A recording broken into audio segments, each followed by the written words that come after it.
മാർഗബലത്തിന്റെ പേരിൽ സന്തോഷിക്കണം. ഇതാണ് പരിശുദ്ധ ഖുർആൻ പഠിപ്പിക്കുന്നത്. എൻ്റെ ആത്മമിത്രങ്ങൾ ചിന്തിക്കുക, ഒരു മനുഷ്യന് ജീവിതത്തിൽ സന്തോഷമുള്ള പല സമയങ്ങളും ഉണ്ടാകും. ഇല്ല, രോഗിയായ മനുഷ്യൻ രോഗം മാറിയാൽ സന്തോഷമുണ്ടാകും.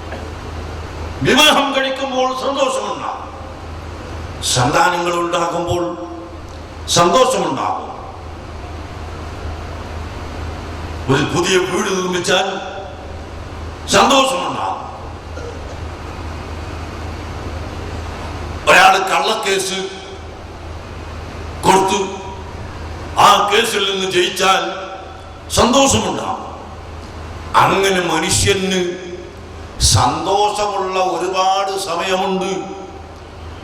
എന്നാൽ ഇതിലൊന്നും സന്തോഷ പ്രകടനം നടത്തണമെന്ന് ഖുർആൻ കൽപ്പിച്ചിട്ടില്ല.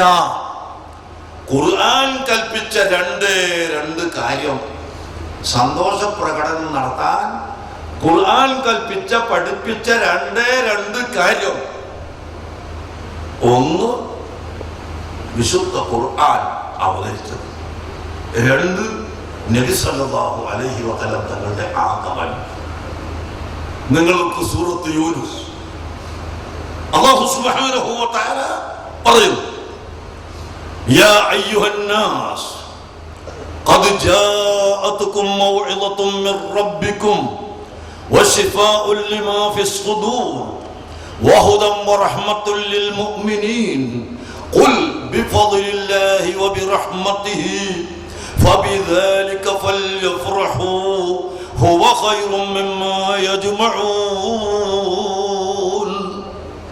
നീ മൗലൂദ് കഴിക്കാൻ തെളിവുണ്ടോ, ഹുബ്ബുർ റസൂൽ കോൺഫറൻസ് നടത്താൻ തെളിവുണ്ടോ എന്ന് ചോദിച്ചു നടക്കേണ്ട തെളിവ് ഉണ്ട്. 1000 തെളിവിന്റെ കൂട്ടത്തിൽ ഓരോന്ന് മാത്രമേ ഞാൻ ഇവിടെ പറയുന്നുള്ളൂ. ഖുർആൻ പറയുന്നത് നോക്കൂ, യാ അയ്യുഹന്നാസ്, ഓ മനുഷ്യരെ, ഖദ് ജാഅതുകും മൗഇദത്തും മിർ റബ്ബികും വശിഫാഉൻ ലിമാ ഫിസ് സുദൂർ.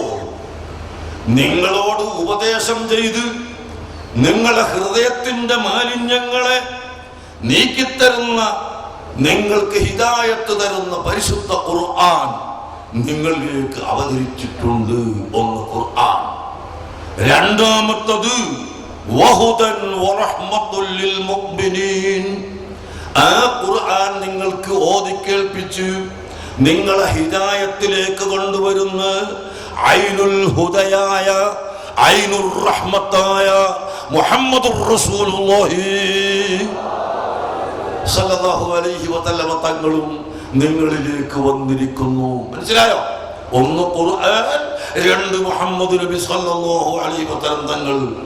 ഈ രണ്ട് കാര്യം നിങ്ങൾക്ക് അല്ലാഹു തന്നിട്ടുണ്ട് എന്ന് പറഞ്ഞതിന്റെ ശേഷം അല്ലാഹു പറയുന്നു, ഖുൽ, അയേ മഹബൂബ്, ആ ഫർമായിയേ, അല്ലയോ മഹബൂബായ നബിയേ, അവിടുന്ന് പറഞ്ഞു കൊടുക്കുക, ബിഫദ്ലില്ലാഹി വബിറഹ്മതിഹി, ഇത് അല്ലാഹുവിന്റെ ഫദ്ല് കൊണ്ടും അല്ലാഹുവിന്റെ റഹ്മത്ത് കൊണ്ടും നിങ്ങൾക്ക് കിട്ടിയതാണ് എന്ന് പറഞ്ഞതിന്റെ ശേഷം പരിശുദ്ധ ഖുർആൻ അസന്നിഗ്ധമായി പ്രഖ്യാപിക്കുന്നു, ഫബിദാലിക ഫൽയഫ്റഹൂ. പരിശുദ്ധ ഖുർആൻ അവതരിച്ചതിന്റെ പേരിലും മുഹമ്മദ് നബി സല്ലല്ലാഹു അലൈഹി വസല്ലമ തങ്ങൾ ഇവിടെ വന്നതിന്റെ പേരിലും മുഅ്മിനീങ്ങൾ സന്തോഷ പ്രകടനം നടത്തൽ നിർബന്ധമാണ്. സന്തോഷ പ്രകടനം നടത്തൽ നിർബന്ധമാണ്. ഖുർആൻ കൽപ്പിക്കുന്നു. വേറെ ഒന്നിനും അല്ലാഹു തആല നമ്മളോട് സന്തോഷിക്കാൻ പറഞ്ഞിട്ടില്ല. അതുകൊണ്ട് തന്നെ മുഅ്മിനീങ്ങൾ റമളാൻ മാസം വരുമ്പോൾ ഖുർആൻ ഇറങ്ങിയ മാസമായതുകൊണ്ട് സന്തോഷിക്കുകയും ഖുർആൻ പാരായണം വർദ്ധിപ്പിക്കുകയും ചെയ്യും. വഖാല റസൂലുള്ളാഹി സല്ലല്ലാഹു അലൈഹി വസല്ലമ അജ്വദൻ നാസി വഅജ്വദു മാ യകൂനു ഫീ റമളാൻ ഹീനമാ യൽഖാഹു ജിബ്രീൽ വകാന യുദാരിസുഹുൽ ഖുർആൻ. റമളാൻ മാസം വന്നാൽ നോക്ക്, ലോകത്ത് ഏറ്റവും വലിയ ധർമ്മിഷ്ഠരായ മുഹമ്മദ് നബി സല്ലല്ലാഹു അലൈഹി വസല്ലം തങ്ങളെപ്പോലെ ധർമ്മം ചെയ്യുന്ന ഒരാള് ഈ ലോകത്തുണ്ടായിട്ടില്ല. അങ്ങനെ ഏറ്റവും വലിയ ധർമ്മിഷ്ഠരായ മുഹമ്മദുർ റസൂലുള്ളാഹി സല്ലല്ലാഹു അലൈഹി വസല്ലം തങ്ങൾ